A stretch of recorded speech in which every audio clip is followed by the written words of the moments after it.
Welcome to our channel, ladies and gentlemen.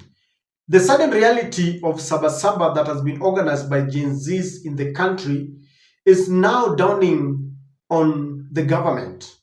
And the larger broad-based government is not very happy that this is becoming a reality, and many people are resonating with the idea of going there to register their frustration in the country. Now, they are doing everything within their reach to neutralize what is coming ahead of them because they have seen it really reminds them of what happened in June last year and what has happened in the recent past. Because if there is something about Gen Zs that you cannot diffuse or refuse or even try to argue with, is the fact that Gen Zs have got the numbers.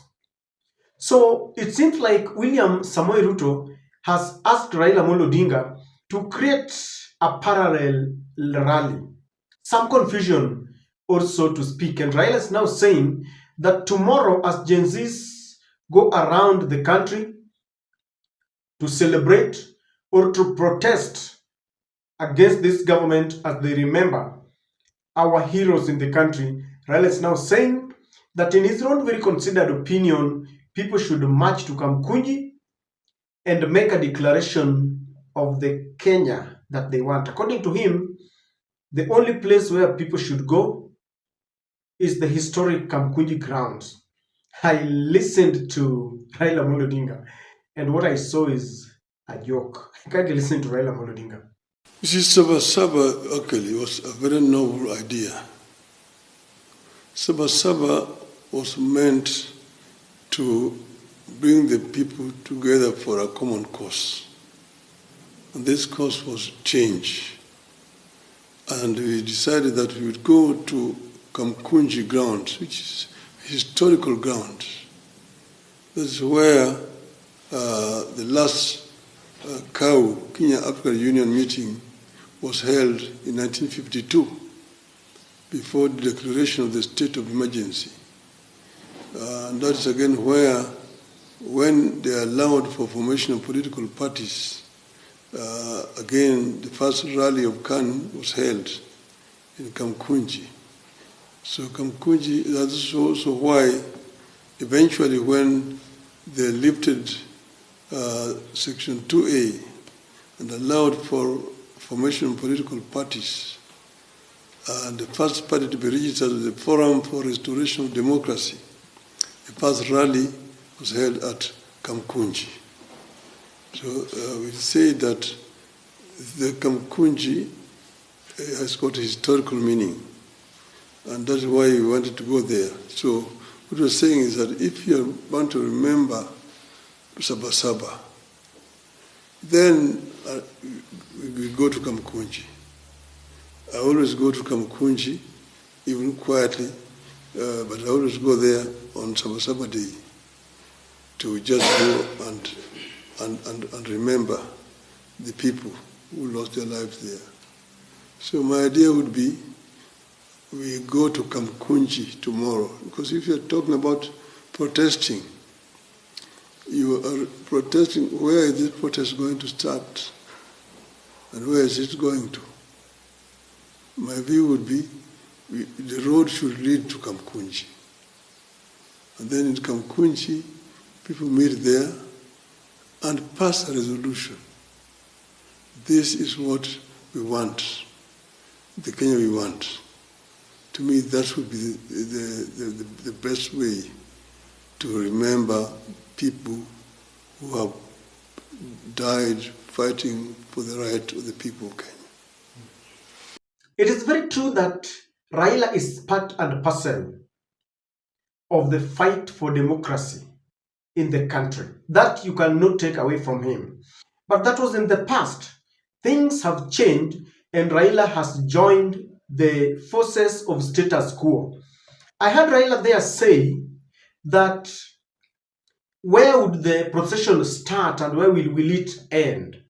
And the question is, the organizers of the demonstration or the picketing that they want to do understand what they want to do. Raila is not part of them. And that's why I agree that Raila has been part and parcel of change in the country. He's part and parcel of the new constitution that we have that has given us even the right to criticize the government. We cannot take away that from him. He was there during the second liberation when people were fighting against the one-party state. But, Raila must accept something. He has done enough and let others speak from where he left. Because the reality is, Raila has joined William Samoei Ruto that people are protesting against. Raila also goes ahead and says that, people should go and register their frustration and make a declaration of the Kenya that they want. Really? Is Raila telling us that he doesn't know the Kenya that people want? This was stated categorically by Gen Zs in June last year. No one has listened to them. Raila himself says that they signed a 10-point agenda that William Ruto must respect. He tells us that before, you remember when they signed a deal after he lost the AU seat. So what is it that he wants us to talk about? What is the declaration that he wants people to go and make in Kamkunji, while he knows very well that Kenyans have told Ruto exactly what they want? And Raila says that he is kind of inviting people. And in my very considered opinion, these are two parallel meetings. Gen Zs are protesting against Raila and Ruto, the broad-based government. Yet Raila is telling them that we should go to Kamkunji. To me, I think there is a fallacy. In this video, ladies and gentlemen, I want us to try and dissect and look deeply at why Raila, in a sudden change, is now telling people that they should meet in Kamkunji grounds, because there's a reason behind this, and I will tell you why. Kindly subscribe to our channel, click the notification bell. Please don't forget to like and share our videos. Ladies and gentlemen, without much ado, I want to tell you, Raila wants to steal the show. Over the very few past weeks or months to speak, Gen Zs have taken this country by storm. And the government has seen the rage with which Gen Zs are really going about. Raila knows very well that tomorrow Gen Zs will bring this country to a standstill. And he doesn't want to be left behind. Did you know that for a very long time, the ODM party and all the supporters never believed that without them, there can be protest in this country, a successful one that will scare the government that be? I've heard people say that, there is no Maandamano without Raila Odinga. And that is what they had always thought. So when Gen Zs went to the ground, went to the street, and led what I call a successful protest, they were scared. And I have a feeling that they don't want to be surpassed. The ODM party, the ODM brigade, and those who follow Raila Odinga do not really take it kindly when people go to the streets without Raila Odinga. In other words, they show the whole world that there can be protests, there can be demonstrations without Raila Odinga. So this really scared them. One of the reasons why William Ruto picked Raila Odinga was to neutralize Gen Z's protest. Instead of neutralizing this, it has gained momentum, and this has really scared them. So Raila is going to the streets so that there can be two parallel rallies, one led by Gen Zs and perhaps the opposition, because I believe Gachagua and the group is supporting Gen Zs. So what Raila wants, in my very considered opinion, is that tomorrow, when the media will be focused on Gen Zs and their agenda, they will also be focused on Raila, so that people don't just, discuss what Gen Zs are doing. So he wants that to happen, so that you'll be looking at Kamkunji and Raila's group, and I know they've really mobilized. When Raila says he will be in Kamkunji, all the government brigade will be there. wabunge wote watakuwa pale, especially wale wana support the government. So Gen Zs will be doing their thing this side and that. So maybe the screen itakuwa imegawa katikati to listen. So he wants to steal this show because he feels bad. Gen Zs have proved that they can lead a very successful protest without him. They don't believe it. Number two, Raila is testing waters. You know, Raila got into government at a time when Gen Zs were tired of this government. And they have accused Raila Odinga of being a traitor. Wanamuita msaliti, mwosho moja.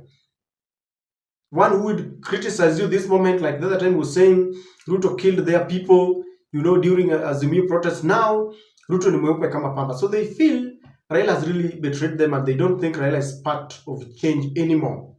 So what Raila wants to do is to test.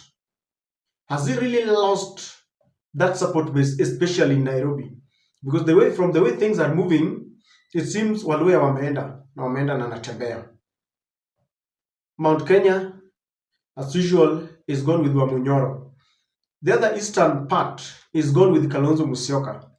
Wakisi wameenda na Matiang'i. So Raila wants to test. Are there people who can still follow his political ideologies at a time when people feel that he has really betrayed them? So tomorrow, he would really want to see nani atamfuata bado, because for Raila to show that he's still part of the kingship in the country, there must be a following apart from that of Luos, because I have a feeling, and I could be wrong, that Raila ameachwa na Wajaluo peke yao. Maybe part of Coast and maybe, I don't know whether Waluya, sons and daughters of Mulembe are still with him. So Raila is really disturbed, and this is part of the litmus test to understand whether he still has the people. Knowing Ruto for who he is, we've always seen his rallies, mabuses pale ya shule. People could be ferried there from other tribes just to show that Raila is still the one in charge, even though I know that in many of Raila's rallies, people are not ferried. They are always organic. So tomorrow we want to see, because I know it really disturbs Raila whether he still has that kind of following. And Ruto also wants to understand whether Raila is still the heavyweight who can help him neutralize the Wamunyoro group, because Wamunyoro and the group has really gone bad. They are taking this country by storm. The one-term thing and the cousin slogan is one that has become a thorn in the flesh to the government. So mzee anajaribu and he's testing waters to understand whether people still love him. And if you ask me, there's a way of creating two parallel factions, and if people are not careful, there's going to be a clash. Because people will look at Raila and they will start making noise. Ruto must go one-term Saliti. And I have a feeling that people like Ghetto President Gaucho will not take it when they see people shouting down Raila Odinga. And that is the faction that will start attacking the other one. This time round, they are doing it very cleverly. The other time ilikuwa ni governor wa Nairobi who sent goons. So this time round, what they are trying to do, whenever Raila is going somewhere, Raila has got his foot soldiers, very loyal.